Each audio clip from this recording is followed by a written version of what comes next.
Assalamu alaikum and peace be unto all of you. I'm here today. I just wanted to share with you briefly my story as to how and why I converted to Islam. So I'll just get started.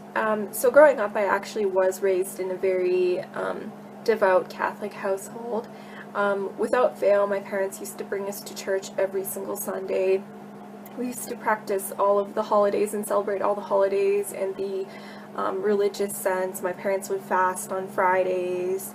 I actually went to Catholic school my entire life, so definitely very well versed in the Catholic faith. But the one thing I will say is, even just growing up, I did know a lot about the faith, but I was never really brought to think about why I was particularly doing things, or you wouldn't really think very deeply into theology particularly. And it was after the fact, when I finished high school and I started going to post-secondary education, like college, university, that was when I finally actually started thinking a little bit about my faith. Maybe it was the rebellious sense in all of us when we finally become somewhat independent and we want to be our own person, but definitely it was a little bit more than that. I remember, just going to school after the fact, and it was the first time in my life I was actually intermingling with people that were not of the same faith group with me, just because, going to a Catholic school, all my friends were Catholic. I was a good girl. I never really went out a ton, so I can't say that I really had a lot of friends outside of my faith group. But when I actually went to college, university, I actually for the first time interacted and met, Muslims as an example, and it kind of made me think about my faith in a greater sense. Like, I remember, just going to church and thinking, for the first time in my life, like, we're not supposed to be worshiping idols, so why do we even have, like, statues inside the church that people are praying towards? Or if we're supposed to be praying to the one God, like, why are we praying to the Virgin Mary, or why are we praying to other people and saints when, God is the creator of all things and God is the Almighty? In that sense, like, it just kind of raised a lot of questions, or I started thinking simply about Trinitarian issues, and the fact that if Jesus was praying, who is he praying to if he is God? Or why would he be in need particularly? Like, a lot of these things, no matter who I would talk to, wouldn't really have a great resolution. Just to name a couple of other things, like, if God is eternal, then how could God die? Like, I really just couldn't wrap my head around a lot of these issues, and the more research I did, the more I realized that a lot of these theological issues came after the fact, and the pure Christianity was actually Unitarian. But it was the later kind of additions that changed the faith to make it what we know it as today, particularly, meaning kind of more of a Pauline Christianity. But I won't get into that. So generally, at that point, that was kind of when I was questioning a little bit more. But I really didn't have much of a solution. I just had questions. I started kind of looking into agnosticism, just because I figured, if Christianity is wrong and, all of these other religions are quote-unquote polytheistic, and I can't really accept that. They're either polytheistic or they're not particularly religions. They're more kind of like ways of thinking and whatnot. I don't really want to be involved with any of these, and I never really found a good monotheistic solution, but at the same time I wasn't really looking much into religion. But then it got to a point where I actually got in discussion about religion with some Muslims, actually, when I was at school. And I really didn't know much about their faith, to be quite honest. I had all of the stereotypical kind of ideas as to what Islam actually was. The fact that it was terrorist mongering and a violent faith, and they just want to convert everyone by the sword, quote unquote, or, you know, intolerant. They just wanted to kill everybody that didn't agree with them. You know, very, very shallow kind of ideas as to what this faith was. But the more I kind of started asking questions about it, the more I was kind of finding myself strangely attracted to this religion, basically because of the fact that they believed in the existence of the one God. They believed in God's oneness. They believed in God's eternity, everlastingness, you know, but without all of the mental confusion. It was just, you know, basically belief was broken down into the fundamentals, and it was something that everyone would be able to digest without actually having to do any mental gymnastics. So long story short, I started looking a little bit further into Islam, not really wanting to particularly accept it as my religion, but still attracted to it nonetheless. I started taking a religious studies course where I actually was able to look at Islam from an unbiased, kind of scholarly perspective, and again, I found myself kind of being attracted to it because of its, you know, rationality. And the fact that Islam could meet kind of belief in science halfway. It was rational, sorry, but it had proof at the same time. It wasn't just asking you to believe without any questioning or proof whatsoever. So again, looking into the Quran, I found the exact same thing.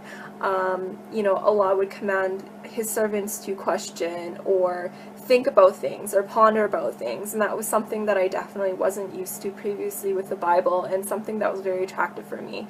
Actually pondering and meditating about my religion, you know, it kind of gave me some kind of peace in my heart that I was really, again, becoming very attracted to, but again, I wouldn't accept Islam as my religion until I was entirely sure about it.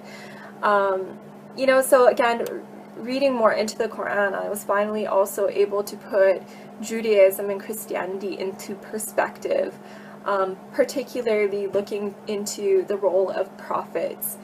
Jesus is seen in Islam as a prophet and not being divine. And again, if you look at the Bible from a Quranic perspective, you'll see again all of these proofs in the Bible. The fact that Jesus, peace be upon him, attests to the oneness of God, and never anywhere in the Bible does he ever claim divinity,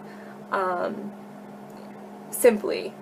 You know, so reading into the Quran, it was slowly kind of answering questions for me.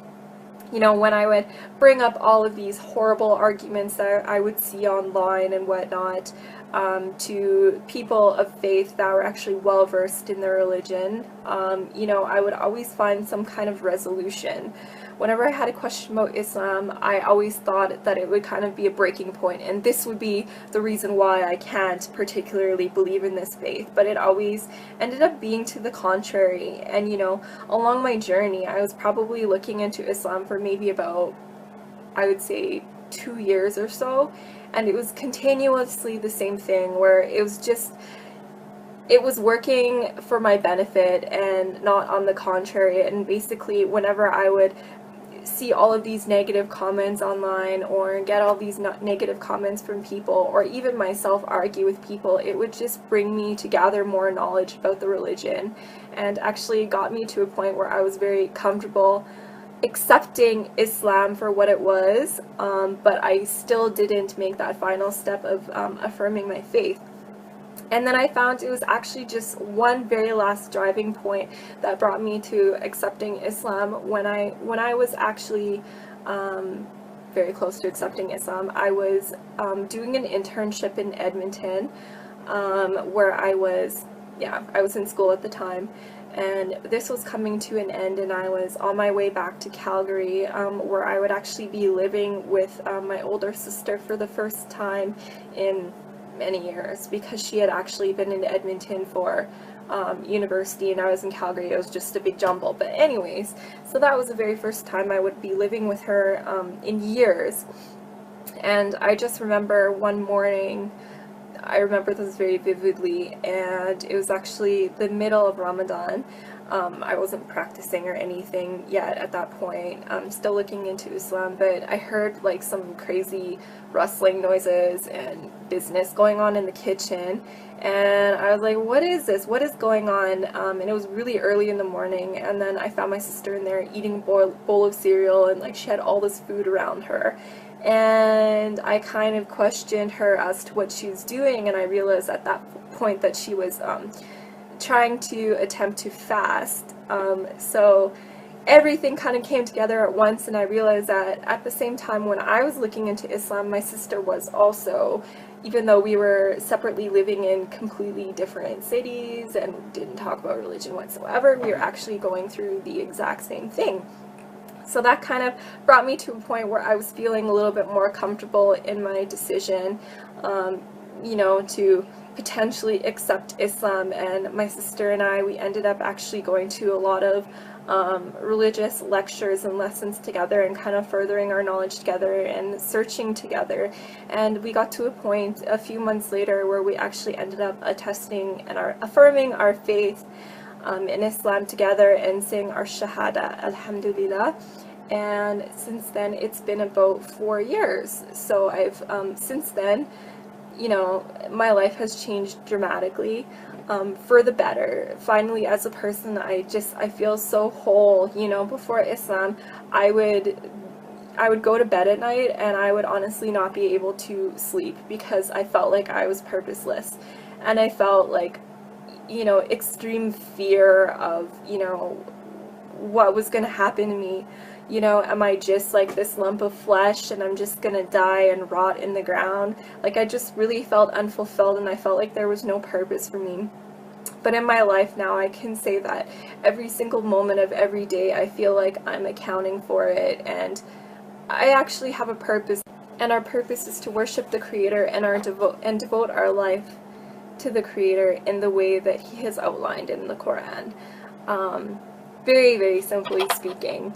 But anyways, so that's my story. I'm gonna keep it short and leave it at that, but inshallah, I hope any of you out there perhaps benefited from this story, and I hope to be of service to anybody, you know, with any questions about Islam whatsoever. I would love to kind of dispel any myths and use my knowledge that I've gained over the past couple of years to, you know, maybe inspire you guys in some way, or at least provide you with some knowledge, or answer any of the questions that you've been burning to have answers to. But for now, assalamu alaikum.